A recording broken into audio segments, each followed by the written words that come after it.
Hi, folks. We see folks who are coming in from the waiting room. I'm just going to get started in one more minute. So we'll get started at 11:02. If you are joining us online, we welcome you to introduce yourself in the chat. So if you can't find that, you look at the bottom of your screen, you look for the chat function. It looks like two little talking bubbles, and we'd love you to type in your name, where you're from, and your business.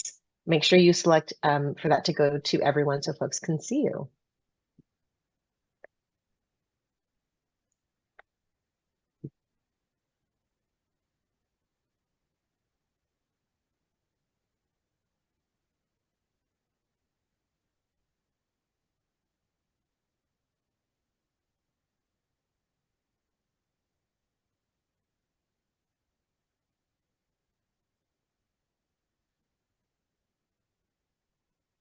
Okay, great. I think we'll go ahead and get started.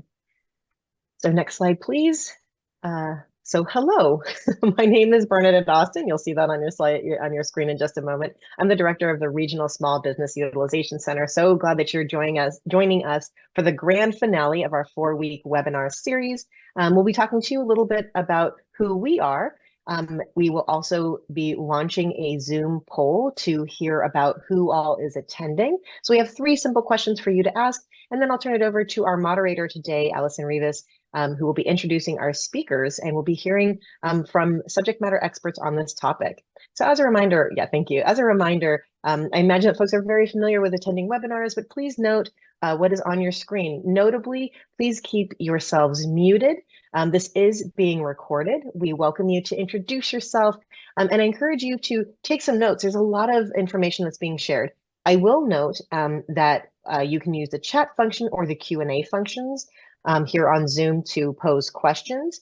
At the end of the presentations, we will be fielding these questions.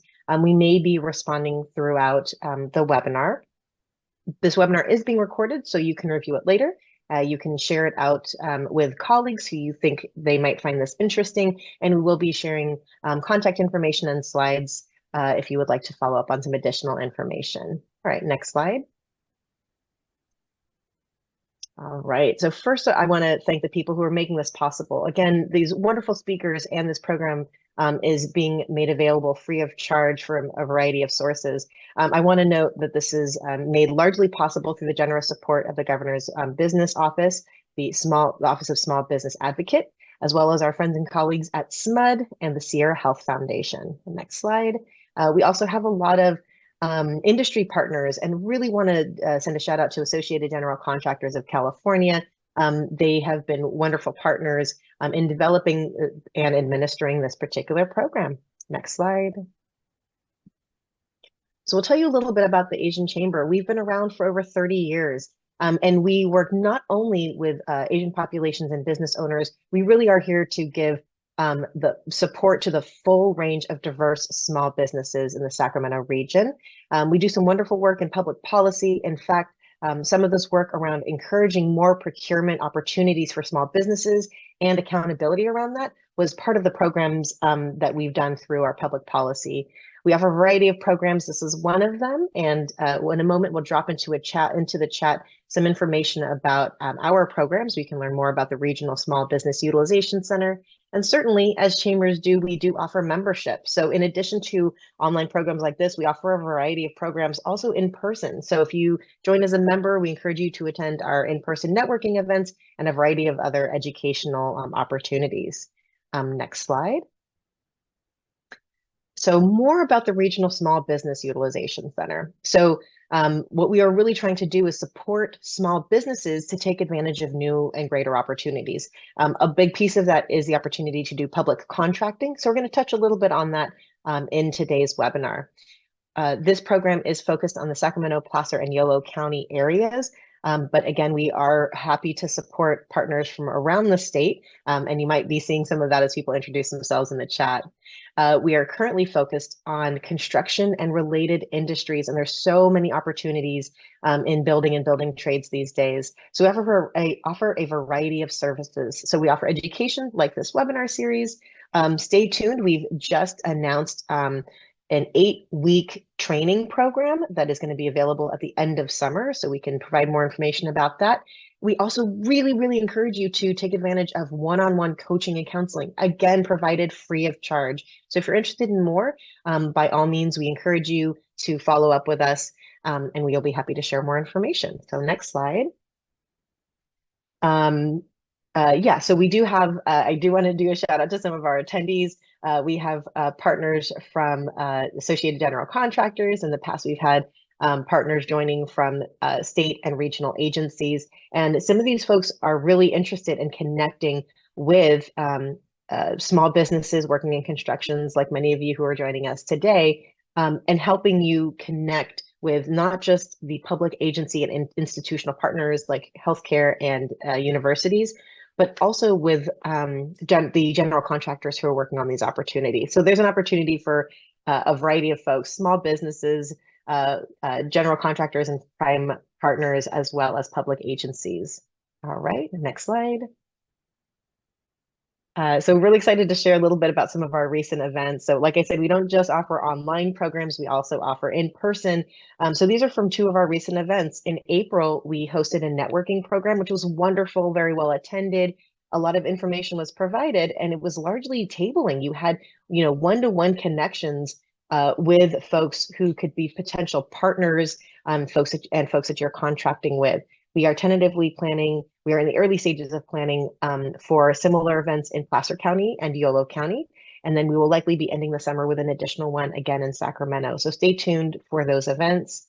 I also noted that we had another event earlier this month, right before our webinar series kicked off, where we heard from a variety of incredible experts and also had an opportunity for connections to be made between small businesses in the construction industry and potential partners and funders.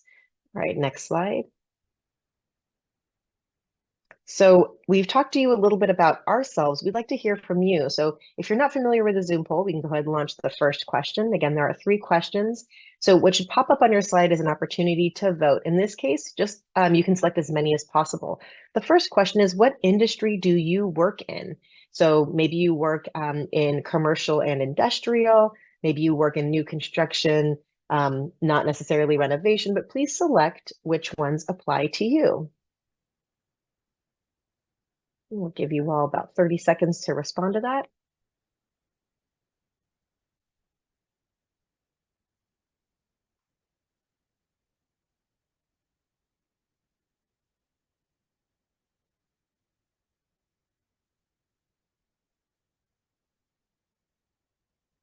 All right, 10 more seconds, and then we will close this poll, and you should be able to see the results.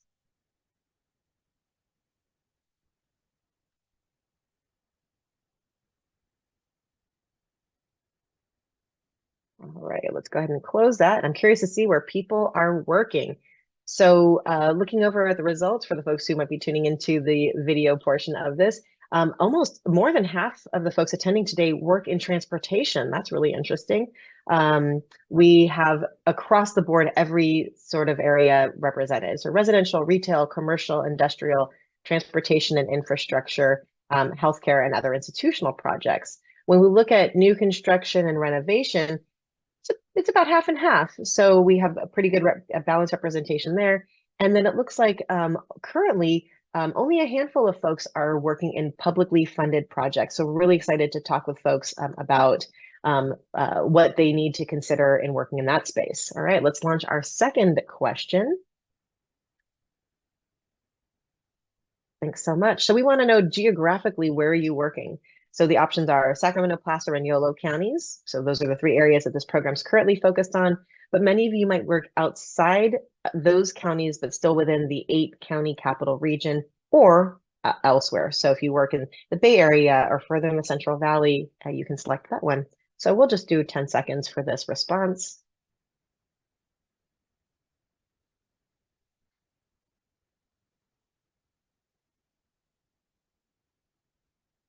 All right. So let's go ahead and close that poll and see what the responses are. So it looks like we have a pretty good balance. So more than half of the folks are doing work in Sacramento County, but a similar number are also doing work outside of the capital region. This is pretty consistent with what we've been seeing, that there's a lot of opportunities here. There's a lot of companies based in this region, but we do work across the state. Thanks so much for, you can go ahead and close that poll. And the third and final poll that we want to launch is we want to know about your business size. So go ahead and select the one that most appropriately matches yours. So the question is, during your peak season, what is your workforce size? So if you're a sole proprietor, you're going to check the first one. If you have, again, it ranges, there's a pretty large range. We got between 20 and 250 employees. You can select that one. And if you're with a much larger company, that's another option as well. So please check one that most applies to you. We'll give that 10 seconds.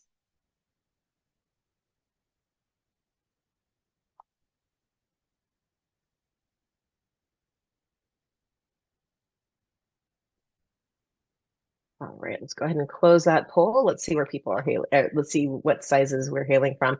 And this, again, is absolutely consistent with who we are seeing represented in this webinar series. So everyone is indicating that they are with an organization that has 50 or fewer employees. So I think that's great. We are definitely here for small businesses. So I'd like to turn over to the next slide.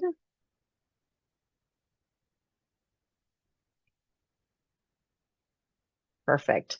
So I'm just going to take a couple of minutes to highlight one more free resource that I really want to bring to folks' attention. Some high-level information on navigating it. We do offer opportunities for us to help you one-on-one or in a small group setting. So please follow up if you want to learn more. So Opportunity Link, I've been describing it as similar to LinkedIn, but it's a very easy to use platform where you provide some initial information about your company. And then this is a great way to connect with others as well as to connect with opportunities. So if you're familiar with this construction industry as it is, you might be familiar with Planet Bid or something. There's a variety of bidding listings that are available. We are trying to really consolidate opportunities from a variety of different sources and make them easier for you to find as well as to search. Next slide. So you can kind of see here the summary of these various opportunities, and you can see, sort of the timing, the size, which agency or organization or company is releasing that. So you can go to the next slide. And there's what I think is really great is this is an opportunity to leverage AI, which you probably hear a lot about. And then specifically, they use the function EcoGPT, where you can respond to an RFP or RFI. So many of you are probably very familiar with responding to bids. This platform will allow you to put together at least a draft. So you can follow the prompts and fill out, the background, deliverables, requirements, and it'll spit out an initial draft certainly for you to review.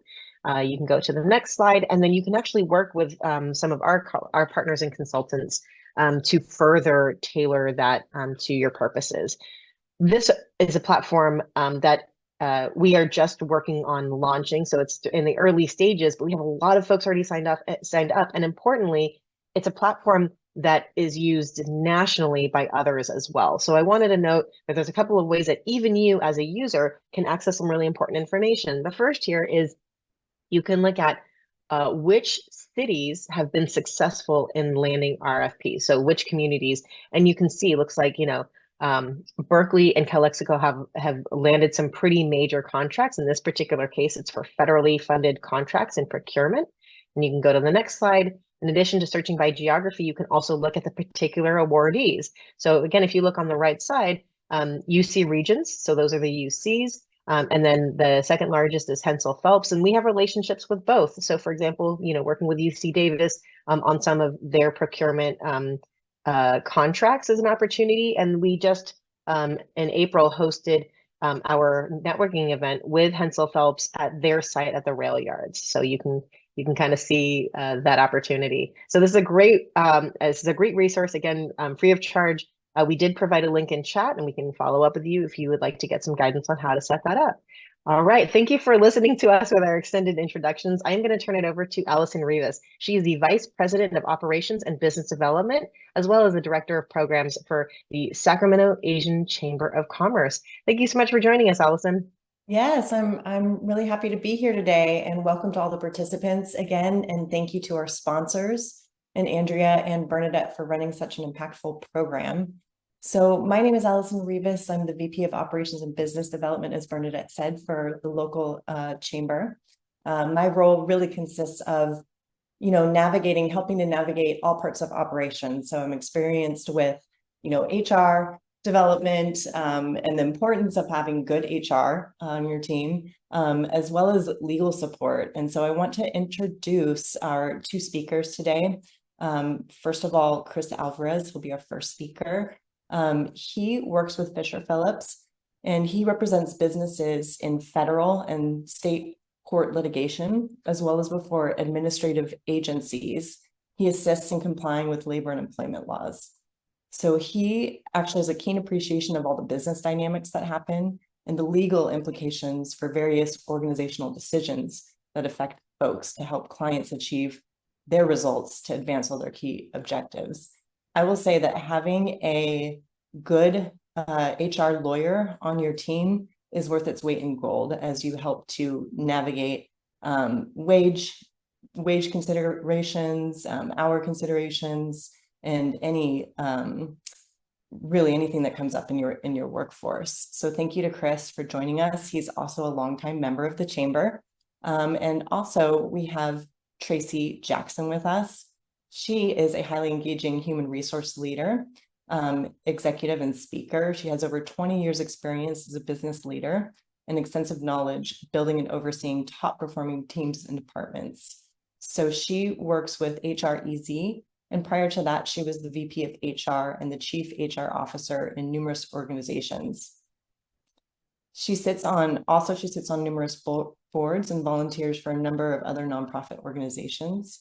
And in 2023, Tracy joined the executive Forbes HR Council and graduated from the Goldman Sachs Black Business Cohort 3, completed a DEI certification program with the University of Georgia, and became a senior fellow with the American Leadership Forum.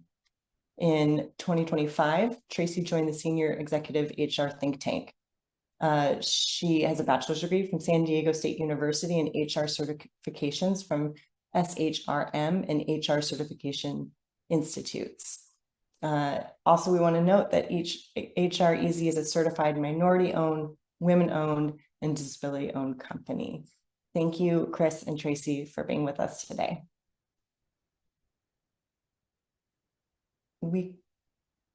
You're welcome. You're welcome. Thank you, guys. I think I'm up first, so yes, go ahead and share my slides. Are you sharing your own slides? Okay, good. I am. Okay. Just to check, guys, everyone see my slides here? Yes, perfect. All right, so I'm talking about today. I realize there is a number of topics, and I can talk for hours on wage and hour issues in California. But I thought it was relevant for the folks here today who are joining, especially those in the construction industry, because if you've been there long enough, you know that you tend to get hit with some claims in the construction industry with respect to wage and hour. So today is really an overview because it's, like I said, I could speak for hours on this, but I think I'm limited to about 20 minutes. So I will limit my doomsday discussion to that time frame. And I jokingly say doomsday because unfortunately, every time I speak about wage and hour topics, I get a lot of questions and concerns about, geez, what's happening with our state. So just to move on here, make sure I see this. You guys are seeing my main slides because I can't tell based on my side. Yep, we have them still. Great. Okay.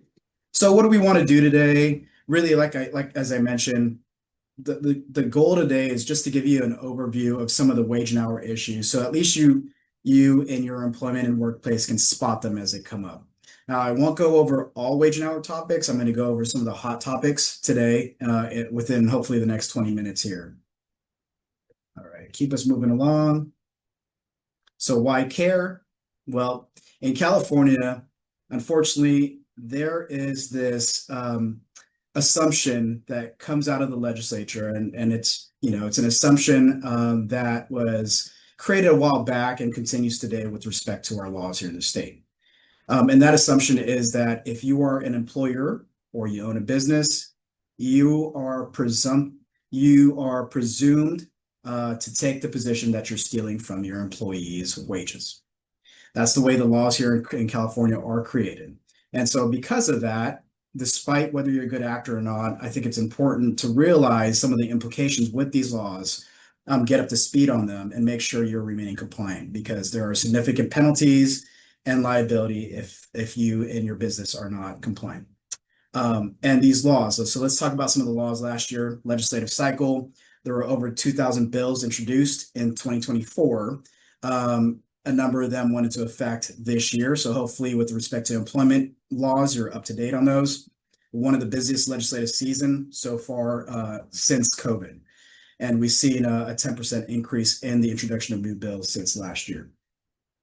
Another reason why it's so important to pay attention to these employment issues in California is because wage and hour litigation is popular. It is a bane in a lot of employers' existence, even those in the construction industry, regardless of your size. And I saw a poll saying that most of us here have employees, and all of us here have less than 50 employees at the workplace. And so even if you have one employee, you will be subject to these wage and hour requirements in California. And the reason why they're a hot topic is a lot of these laws are viewed as sort of a bounty hunter law, where the plaintiff's attorneys are really driving these cases going forward, irrespective of the merits of claims and allegations that you may see at the workplace. Because at the end of the day, what they view this as, unfortunately, is their fees, or it is a way to get fees. And with respect to these wage and hour claims, a lot of them allow for attorney's fees to be recouped from employees if they were to sue, former or current employees. And so there's a lot of advertisement out there for employment matters. And it can be something so simple as, did you miss one meal break? And that one missed meal break can turn into hundreds of thousands of dollars in exposure.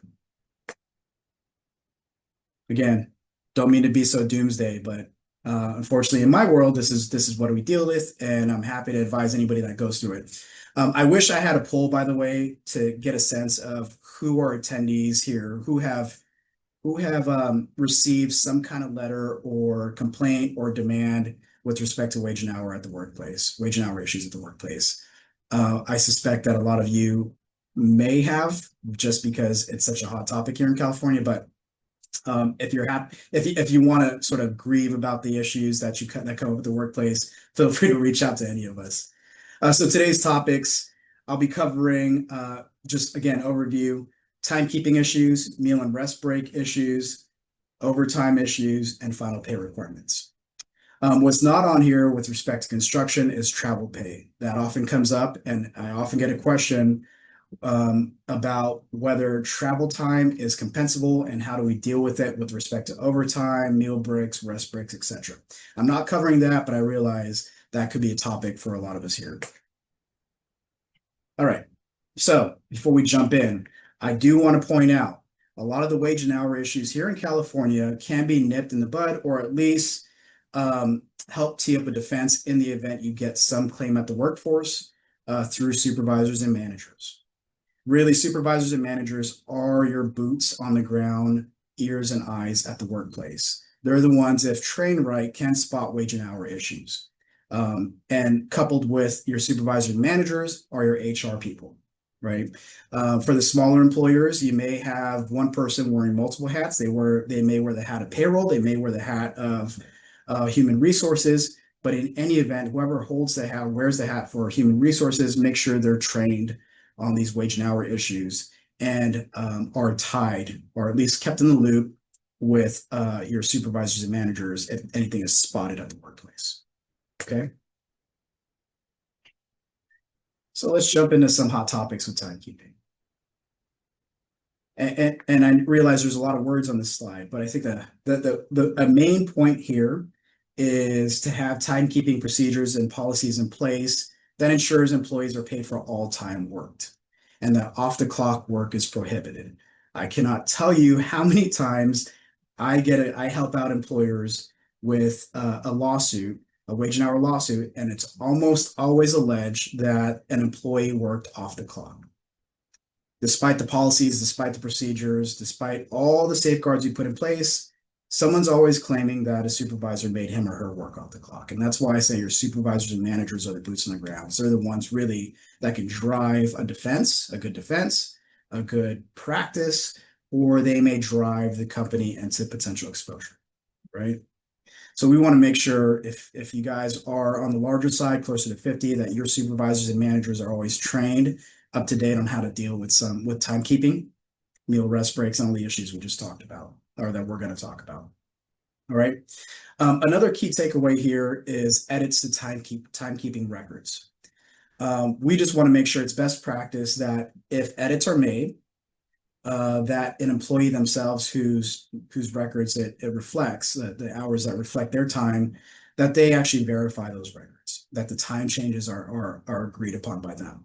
And the reason why, again, it's another hot topic here in California, a claim that's often coupled with off-the-clock work, wage and hour issues here in California, is this allegation that I, the employee, did not work these hours. I worked more hours, and my time records are not reflective of my true hours because they were unilaterally changed by a supervisor, by payroll, by HR, by someone. So best practice is make sure you get buy-off on any revisions that are made to timekeeping records. Okay.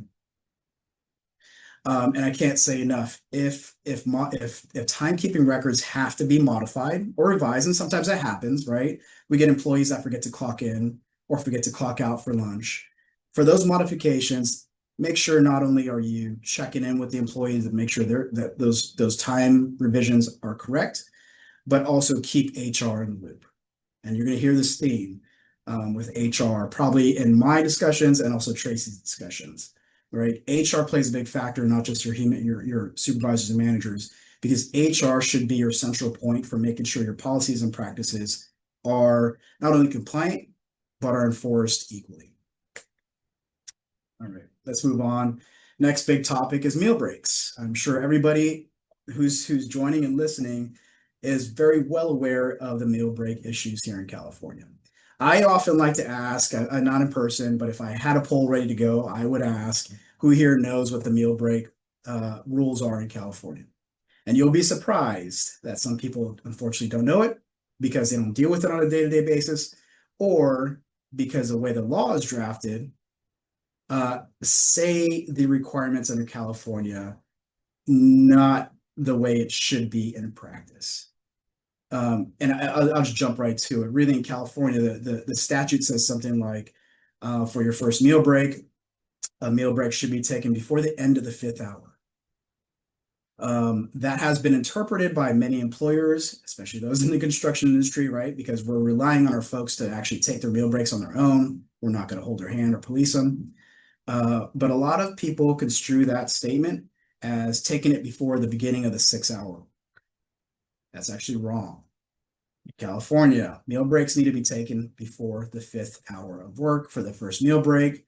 And then if there's a second meal break that's triggered, which I won't really delve into, it's before the 10th hour. And I also won't delve into a bunch of things. I think it's on the slide with on-duty meal period agreements, waivers, etc. That's essentially the gist. And I will tell you, oftentimes when we get hit with, when employers get hit with a lawsuit, again, meal breaks specifically are a big topic or a big point of contention, because meal breaks should, best practice, be identified on time records. And so in these types of lawsuits that come up in California, what's at dispute are the time records, right? It's going to be document driven. And so if your time records do not show meal breaks and they worked more than 5 hours in a day or more than 6 hours in a day, could be an issue. If your meal breaks show an untimely meal break, or if your time records show an untimely meal break, or it's short, because in California they need to be at least 30 minutes. It's short by 1 minute, or late, it's taken at 5.1 hours of the workday. That's all grounds for a violation, which can exponentially grow into something more than what it should be as far as potential exposure and damages for a company. All right, now I'll just give an example. Let's say you have about 10 employees.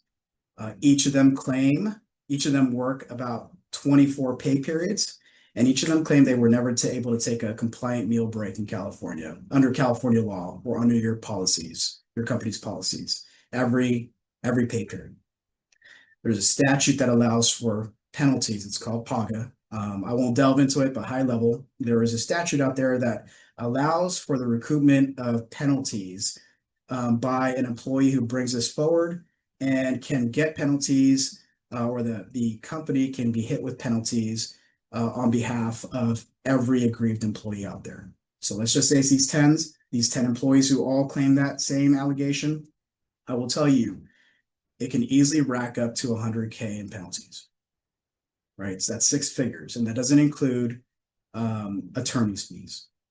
And if you start adding things like rest break violations, off the clock work, it can exponentially grow from there. So that's why I say it's a very hot topic in California, because it's almost a low-hanging fruit for these attorneys who are out there really looking to make a buck off the wage and hour statutes in California. So some common pitfalls. I won't go through all these, but one big thing we often see in the construction industry is rounding. Because folks are working at a work site or a job site, they're not necessarily at the office, using a biometric timekeeping system or some point of sale where they can swipe a card saying they clocked in. Oftentimes they're filling out handwritten time cards. And sometimes through the process with payroll, what can happen is that sometimes those time records are rounded. Sometimes they're rounded up, sometimes they're rounded down. And we just got to be mindful that courts have said that rounding is a big no-no here in California. At the end of the day, we as employers in the era of IT technology that's out there that can really track time record keeping to the very second, courts are taking this position that because that technology is out there, because we live in this world where technology is readily accessible, that rounding shouldn't be a practice like it used to be back in the day. All right, so something to keep in mindful of. If you do have a practice that incorporates some kind of rounding, feel free again to reach out to any of us. We're happy to walk you through that stuff. And another big takeaway here, besides rounding, again, since we're talking about meal breaks, is sometimes employers will have an automatic deduction, a 30-minute deduction for meal breaks. Without going into it, meal breaks, again, in California, required to take 30 minutes before the 5th hour, at least for the first meal break. And sometimes employers won't ask or won't check time records. What they do is an automatic 0.5 deduction for purposes of payroll. And sometimes that shows up on wage statements, right? And so it's a red flag for a lot of the plaintiffs' attorneys out there looking, again, to sue businesses where they see a consistent 0.5, 0.5, 0.5 deduction from time records, because it creates an argument by them and their represented employee saying that I actually did not take my meal break or couldn't take a compliant meal break under California law, but my employer still deducted 30 minutes from my paycheck. Right. So 2 big pitfalls to keep an eye out. And then I won't delve into this, but again, from a high level perspective, if an employee is not able to take a compliant meal break here in California, what we do as the employer or through the company is to pay a premium pay, an hour of pay. And that premium pay is a regular rate of pay. That's a whole nother discussion with respect to premium rate of pay. All right, let's go on to the next topic here. Rest breaks. I'm going to speed this up a little bit, but essentially rest breaks, again, I would normally ask who here knows what the rest break requirements here in California are. The short answer is employees are entitled to 10 minutes at least for every 4 hours worked or major fraction thereof. That is a legal term in the statute. Essentially, that means you just got to make sure your employees have an opportunity to take an uninterrupted 10-minute meal break within 4 hours of work. All right. And what happens if the employee is not able to? Let's say a supervisor comes in and says, hey, are you on break? I'm sorry, you can't take a break. You got to go work. Well, that means the employer is on the hook for an additional hour of pay based on the regular rate of pay. That's a specific legal term. I can explain that in another discussion, or feel free to reach out to us if you don't know what that means.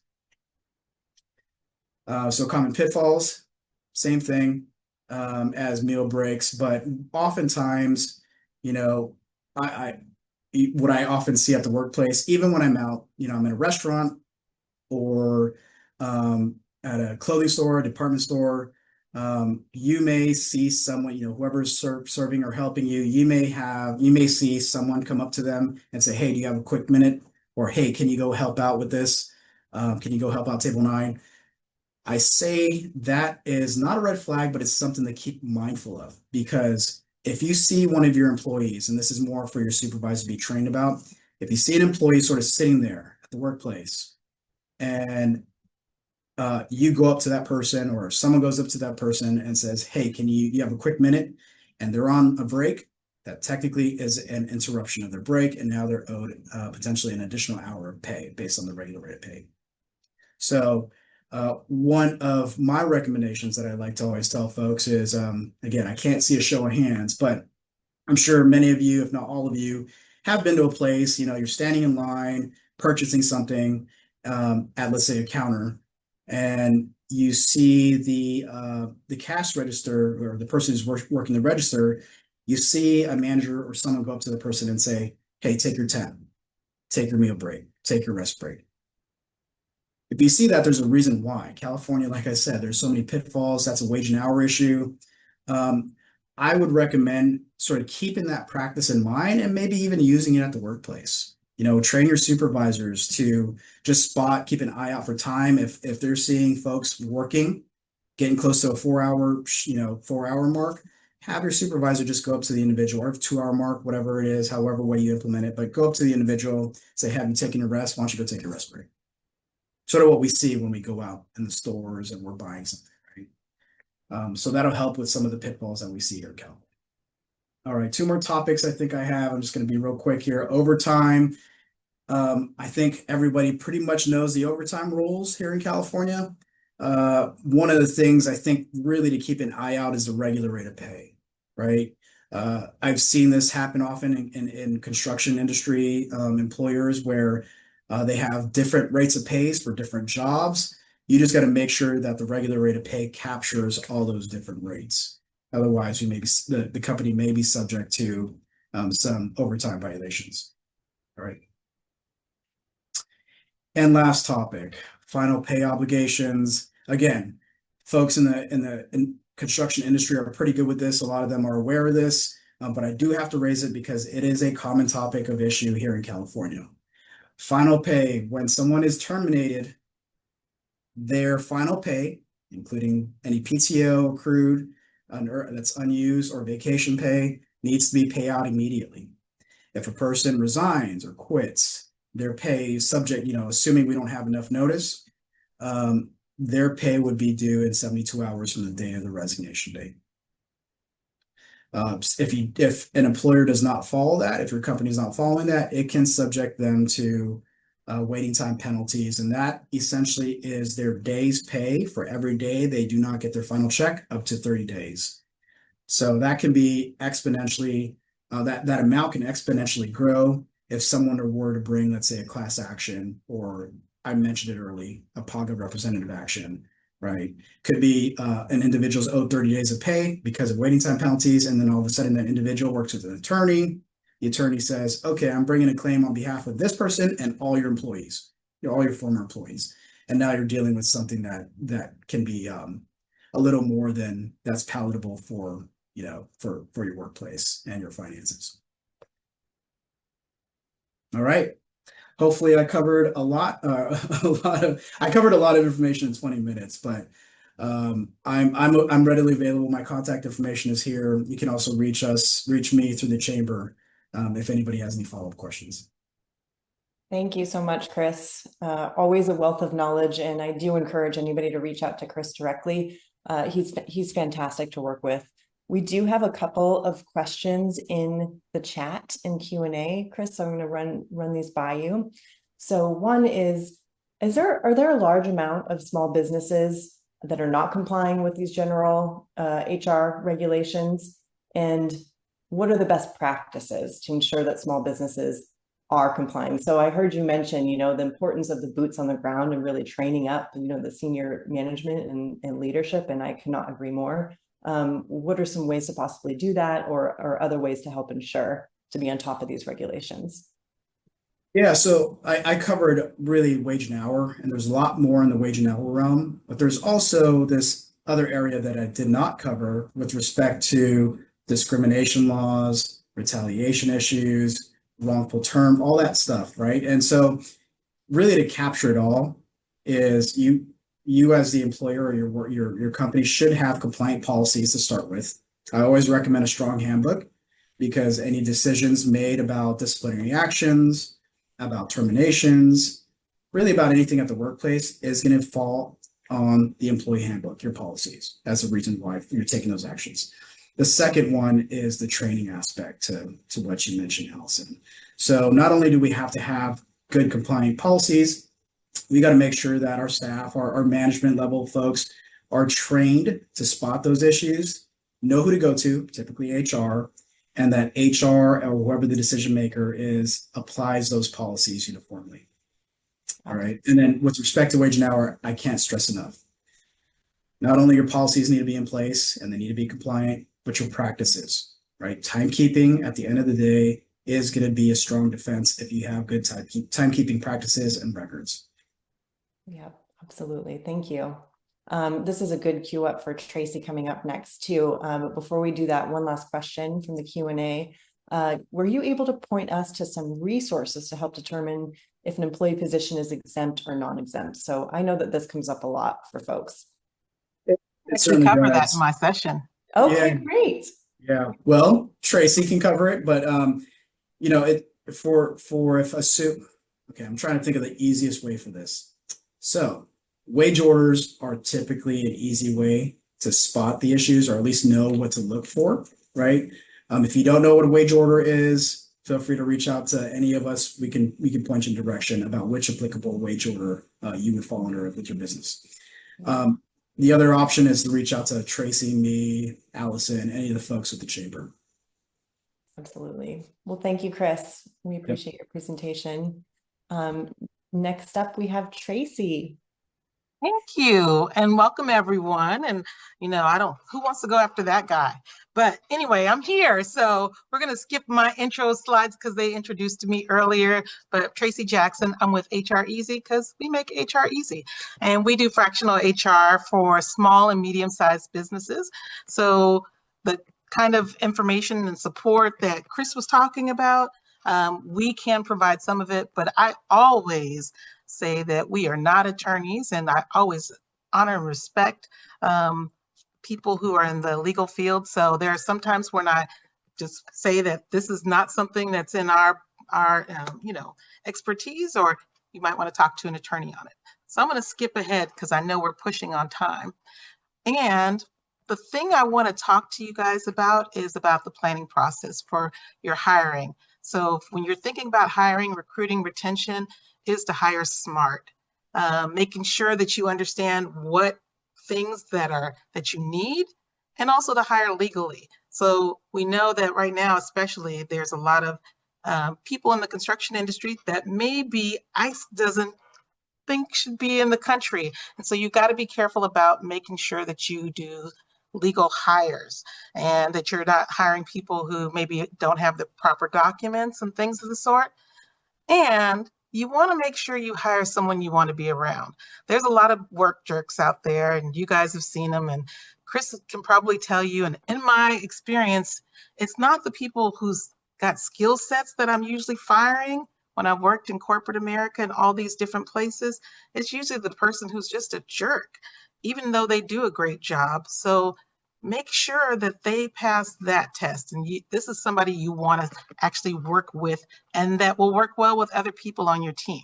So if you go to the next slide, we'll talk a little bit about some of the do's and don'ts of hiring. And, you know, here's a few of the do's and don'ts is to make sure you understand what's important in the hiring. So if you need specific skill sets, when you're interviewing, you got to make sure that you're finding out the information you need.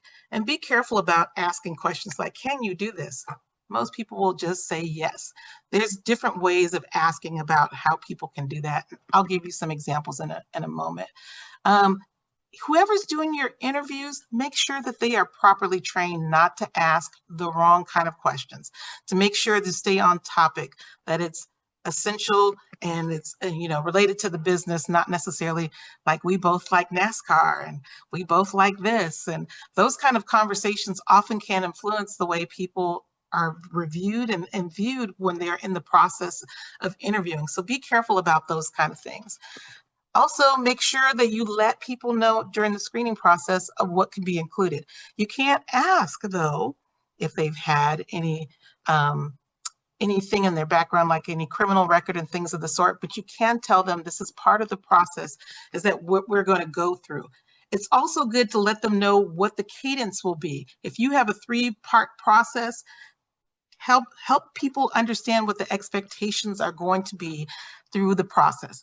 I remember I worked at Sleep Train for like 12 and a half years. We did swab testing for our what do you call it, for the drug tests. And when we started doing that, and we could do it on site when people were interviewing, we would put it in our advertisement that we do drug testing and things of the sort. And we would extend a job offer to them and say, we can do the drug test right now.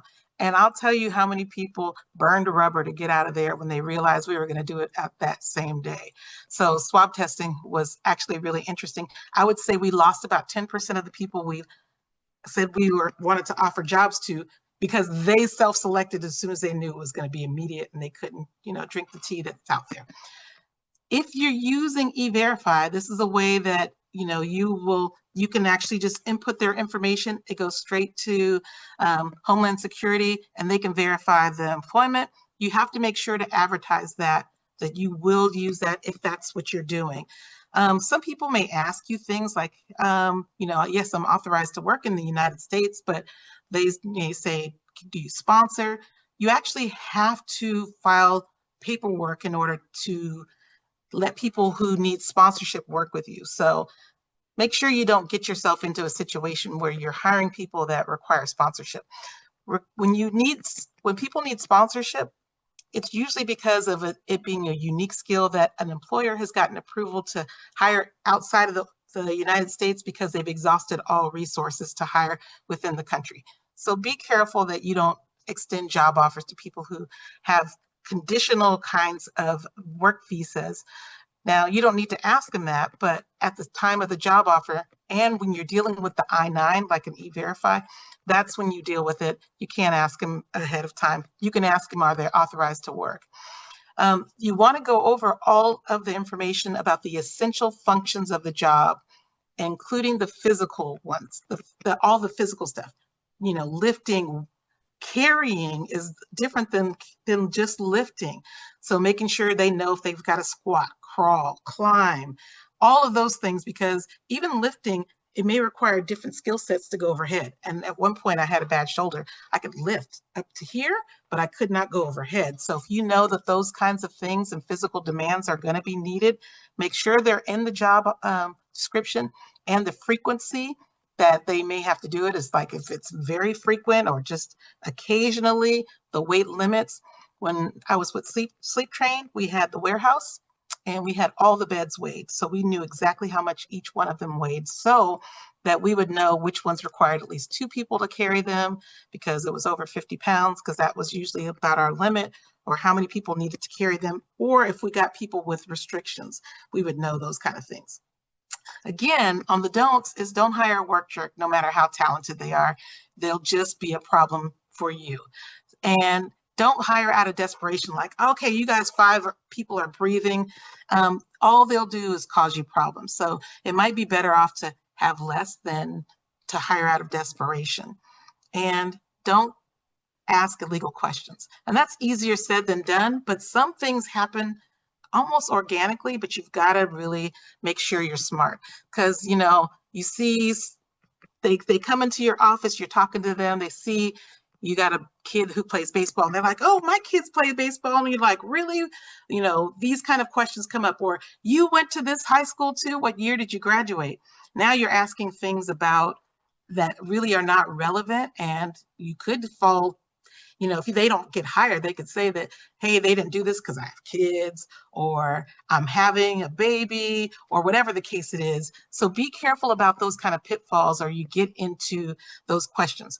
Asking someone when they went to high school, because you went to the same high school, could indicate that you're asking their age. So be careful. That's why you have to avoid getting into those kind of questions. So some common conversations will unfortunately bring questions out that you know, maybe shouldn't know. Same with, oh, did you go to Midtown Church? Because now that's, you know, they may look familiar, and you go, oh my gosh, oh no, you're not, you and I are not of the same faith. All of a sudden you find out maybe they're not a person of faith. So again, be careful. Often people will bring those up themselves. Just say, oh, that's nice, and move on. So you've got to be able to transition out of that. And you don't want biased people who conduct interviews. And I'll tell you an example. I worked with a guy who was military, which is great. We also want to hire a lot of military, but his last 5 hires were all military. And so I went and asked him, and I said, hey, what's going on? And asking him about the questions. He said, well, the only people who can pass my interview are people from the military. Well, clearly this is a person who has bias in their questions in order to only hire those kind of groups. So even though they may not see it, it's important that you screen those kind of things. Make sure you don't put people with biases on there who may say, I don't want women working in this field because, you know, I don't think they can work, they can hustle as much, or whatever the case is. You want to make sure that you don't bring your biases in. And stay away from those weird questions like, what kind of tree would you be? Or if you were an animal, don't ask those. People will just talk about you. You'll end up as a story on Reddit. Don't do it. So, okay, let's go to the next page. Oh, wait. Before you go, look at that question over to the left. Always ask, are you able to perform the essential functions of the role with or without an accommodation? Record the answer to that. You can't say after that, is it with an accommodation or without? But you do want to record the answer to that. And if they say no, then you probably want to say, you know, are there any accommodations that could help you to get to that? But you have to be careful because you can't uncover if there's a disability at this point to ask questions. You can only get further information once there's a bona fide job offer. So once you've done a verbal job offer, which should be contingent upon those kind of conditions, when you find out whether or not there's a reasonable accommodation that they can do. And it should say without a reasonable accommodation, not just any accommodation. So I should fix that. But anyway, let's go to the next page. You guys can read this. So here's some of the things like you may want to ask, but how to ask these kinds of things. You can't ask their birthday or their age or when they graduated, again, because that could indicate age. You want to say, are you over 18 years of age, or whatever the case is. There are some jobs that maybe do require you to be a little older, like that requires a certain amount of driving. They may require you to be 25 or older in order to drive certain kinds of vehicles. So you can say our vehicles, you know, require somebody to be over 25 in order to drive these vehicles. So you can say that, but you can't ask them how old they are. You cannot ask in California how much a person made. And you can't ask, you know, from their previous jobs. You can ask what their salary requirements are and what they're looking for. And if you have more than 15 employees in the state of California, when you offer a job or when you advertise a job, you must advertise what the salary range is or what you reasonably expect to use as a salary for that position. There is some belief that there is continued discrimination and inequity with pay if you continue to use prior pay to judge what you're going to pay a person on for future pay. So instead, it's saying, how much is this job worth to you? Advertise that. That's what you use. You can't use someone else's information. There's a few other things in here, and you know, you'll see the question, can you perform the essential functions of the job with or without a reasonable accommodations? Use that one instead of asking them about disabilities. You can't ask about their religion, tell them about their regular days of work, and they're required to do that. And even military discharge, which may sound strange, but let's say, for instance, I got a medical discharge.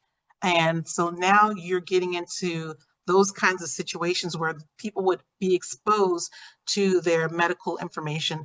So, you can talk about their employment experience while they were with the military, but not necessarily asking them about their discharge. So keep this as some examples you can follow, and then we'll go to the next page. So there are a few things that you should have, especially if you're in this industry. One of the ones that started last year was the Workplace Violence Prevention Plan. And WVPP, it started on July 1st of 2024. Virtually almost all employers in California, with some exceptions, but very few, are required to have this. And you're required to not just have this, but to train your employees. So it must be a written document, and you must train your employees on this on a regular basis and keep it updated. There's also some requirements to have things like your outdoor heat and illness prevention plans. So once temperatures reach a certain amount, you've got to have like a quart of water per employee per hour. You've got to encourage them to drink water. You have to have shade. You have to do training on this. So there's a lot of requirements for people working outdoors. The same with indoor heat illness prevention plans. So if you're thinking that, we have a warehouse, or you have a welding shop or something like that, or even a kitchen, you have to be careful about when temperatures reach 82 degrees, and that you have certain places for cooling off for people who are involved in those kinds of work environments. You have to allow for frequent breaks, training, and your managers and your leadership team needs to know about this. Everyone also needs to have an injury and illness prevention plan, an IIPP. So all of these are required things that you need to have. And if you're looking for someone to help you to create those, we can, of course, at HR Easy, because that's what we do. We make HR easy. So make sure you collect safety concerns as well. All employers should have a way to collect safety concerns or issues in an anonymous way, anonymous and confidential. So, and I would also encourage anybody who's in a labor field or where people have injuries to have a safety committee. And if you need more information about how to do that and how to create that, just contact us. My information is going to be at the end, so you can do that. I know someone asked about exempt and non-exempt, and I think people want to. Tracy, just a heads up, we have about 2 minutes. Oh, we do. I know that it's not enough time, and there's so much more. Yes. Here. Okay. I can't talk about all of this. You know what I can do, though? If you want to skip to my last page, yes. What I am going to do is, if you guys I do this once or twice a year where I open up an employment law update where I talk about all the new employment laws twice a year, and you just happen to catch me at an advantageous time where I'm going to talk about exempt independent contractors. I'm going to talk about the clock in and clock out, the meal and rest periods. I can talk about a lot of those things that are high enforcement issues. And if you use that QR code, or if you see in that blue like oval, you can type in that URL and you can register. It's at 9 o'clock. Only decision makers should come to that. You don't want your employees coming. I don't want to teach them how to sue you. So you'll have to use Chris's services at that point. I mean, I want you to use them when you want to use them, but I don't want you to have to use them. But if you'd like to attend there, you can tell somebody else too. Like I said, I only do this once or twice a year, and you just happen to find that time period. And I'd love to have you where we can talk about those, or we can make an appointment and have a separate kind of conversation. And you see there, we don't provide legal advice. You need Chris for that.